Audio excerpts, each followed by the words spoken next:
Durante las últimas semanas he tenido la oportunidad de participar en distintos foros con empresarios, con inversionistas y con la comunidad académica, donde me he referido a lo que ha sido fundamentalmente la respuesta en la parte económica de nuestro país frente a la crisis del COVID.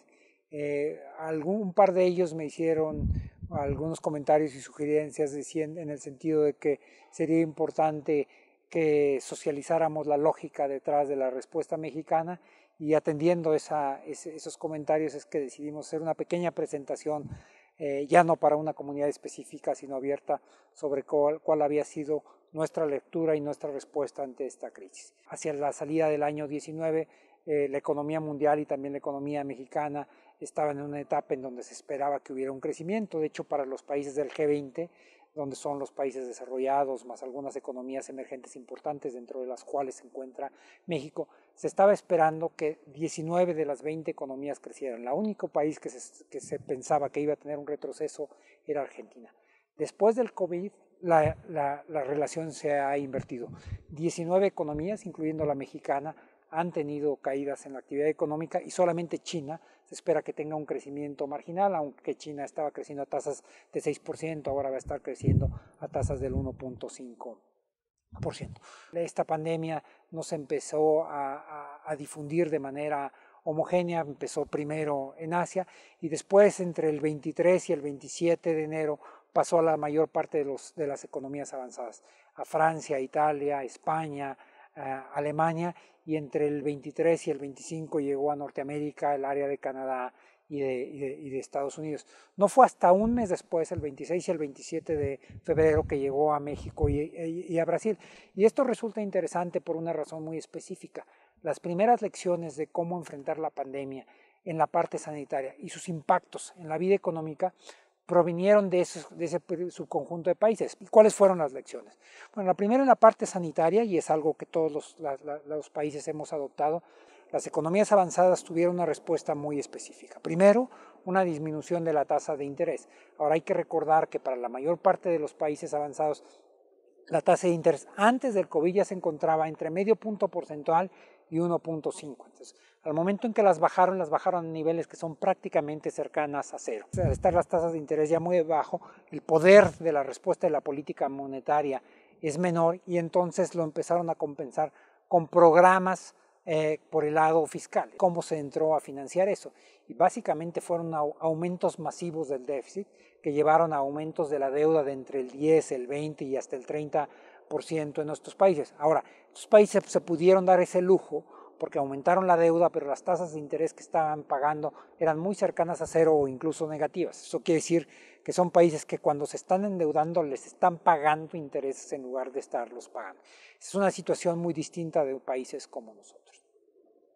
Muy pronto se reconoció que, aun cuando estas lecciones eran válidas para las economías avanzadas, había un conjunto de países para las que no iban a servir, y de manera inmediata se pensó en los países más pobres, que son países que tienen menos de $1,500 por cabeza de ingreso al año. Esos son fundamentalmente países del África subsahariana, y la comunidad internacional se dio cuenta, y fue un motivo de discusión dentro del G20, que estos conjuntos de países no iban a poder tener una respuesta ni económica ni sanitaria si no había ayuda de la comunidad internacional. Se puede estratificar en 3 categorías distintas: las de las economías avanzadas, que es lo que todo el mundo conoce, un endeudamiento muy fuerte para fortalecer la red de protección social; la de los países más pobres, donde en gran medida están dependiendo del apoyo de la comunidad internacional, y de todos los países que estamos en medio, donde se encuentra la mayor parte de América Latina. ¿Cuáles son las características que nosotros tenemos que hacían diferente nuestra respuesta frente a las economías avanzadas? En primer lugar, la tasa de interés que nosotros enfrentamos no es cero. Hoy mismo es de 4.25 la tasa de referencia. Cuando el gobierno mexicano se endeuda emitiendo un bono a 10 años, por ejemplo, la tasa de interés es cercana al 6%, de tal forma que si nosotros nos hubiéramos endeudado, por ejemplo, en 20 o 30%, nos hubiera costado alrededor de 400,000 millones de pesos adicionales. Eso, para ponerlo en perspectiva, es más o menos lo que cuesta, más de lo que cuesta la totalidad de la educación media superior y la educación pública mexicana. En México el 57% de la población está en el sector informal, así es que aun cuando hubiéramos tenido estos recursos, probablemente no hubiéramos tenido el mecanismo para aplicarlos. Entonces, ¿qué es lo que podíamos y lo que teníamos que hacer en México? Primero, iniciamos medidas para mitigar el impacto durante el periodo del confinamiento, y esas incluían medidas contables, como por ejemplo permitir a través de una decisión tomada en la Comisión Nacional Bancaria y de Valores que se pospusiera el pago de intereses y el pago de capital en los créditos tanto de las familias como de las empresas. Y aunque esta es una medida poco conocida, se reestructuraron 1.9 billones de pesos a través de ella. También dimos créditos por más de 25,000 millones de pesos para las empresas, en el sector informal, y también algunas que se encontraban en el sector formal a través de dos mecanismos, uno a través de la Secretaría de Economía, otro a través del IMSS. Estos beneficiaron a más de 1 millón de pequeñas empresas. De manera muy importante, dedicamos los recursos a rescalar los servicios de salud.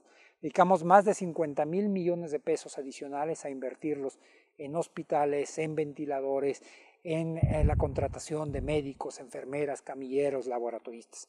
El sector salud hoy es un sector salud muy distinto del que teníamos en febrero. Nosotros hemos dividido de manera conceptual el proceso a través del cual hemos venido enfrentando la pandemia en 4 etapas. Una primera etapa, que es la del confinamiento duro, que fue la de abril y mayo. Una segunda etapa, que es la de reapertura, que iniciamos en junio, que es un proceso donde la economía se empieza a abrir de manera selectiva, sobre todo en sectores como la construcción, donde hemos recuperado un monto muy importante de los empleos, pero donde estamos obviamente todavía conviviendo con el COVID. Una tercera etapa, que es el periodo de vacunación, donde si bien la pandemia está presente, en la medida en que empecemos a desplegar poco a poco la vacuna, vamos a ir aplanando primero la curva de contagios y después llegando eventualmente a una especie de inmunidad de rebaño en el país. Y una cuarta etapa, que será la etapa post-COVID, tanto en la parte sanitaria como en la parte económica. Permítanme hacer referencia sobre todo a estas últimas 2 etapas. Por eso, desde hace algunos meses, nosotros, el gobierno de México, de manera muy intensa entró en un proceso de negociación muy complejo. Nosotros iniciamos en ese sentido 4 tipos de convenios. El convenio con COVAX, que es una iniciativa de Naciones Unidas que nos va a dar derecho a partir de abril de varias decenas de millones de vacunas. El convenio con AstraZeneca, que también nos garantiza decenas de vacunas a partir de marzo. Y después con 2 farmacéuticas individuales adicionales, una con CanSino, una compañía China, y con Pfizer. El presupuesto total para todas estas vacunas en principio era de alrededor de 32,000 millones de pesos. Ya al día de hoy nosotros hemos pagado más de 6,000 millones de pesos a través de 2 distintos mecanismos. Un adelanto muy importante para la iniciativa COVAX, e ir pagando los adelantos y lotes que nos ha llegado de Pfizer. Nosotros nos encontramos muy optimistas de cómo puede ser el desarrollo en los próximos meses, y déjenme compartirles por qué. Lo primero, estamos a punto de concluir la vacunación de todo el personal sanitario de las áreas COVID. Iremos en el orden de prelación con aquellos que están más expuestos. En nuestro país existen alrededor de 15 millones de personas que tienen más de 60 años. Las muy buenas noticias es que esto lo tenemos calendarizado de manera muy precisa y con una logística muy clara. Las vacunas que llegaron hoy están ya siendo desplegadas en todas las entidades del país. La segunda razón es que en la medida en que el tiempo ha venido pasando y que las negociaciones que nosotros hemos venido haciendo han resultado exitosas, nos permiten presumir que vamos a tener un monto adicional de vacunas de las que estábamos pensando. Por ejemplo, y como todos saben, el subsecretario López-Gatell estuvo hace unos días en Argentina verificando la efectividad de la vacuna rusa, la llamada Sputnik, y estamos a un par de días de poder estar en condiciones de dar la aprobación de esta vacuna. Esto requerirá la firma de un contrato adicional, pero que garantizará millones de vacunas adicionales por mes. Y aquí está el quiz de este problema. Mientras nosotros podamos traer vacunas mucho más rápido, vamos a lograr 2 cosas muy importantes. 1, garantizar la salud de todos los mexicanos, y también estar en condiciones de poder regresar a una normalidad económica lo más pronto posible. Muchas gracias.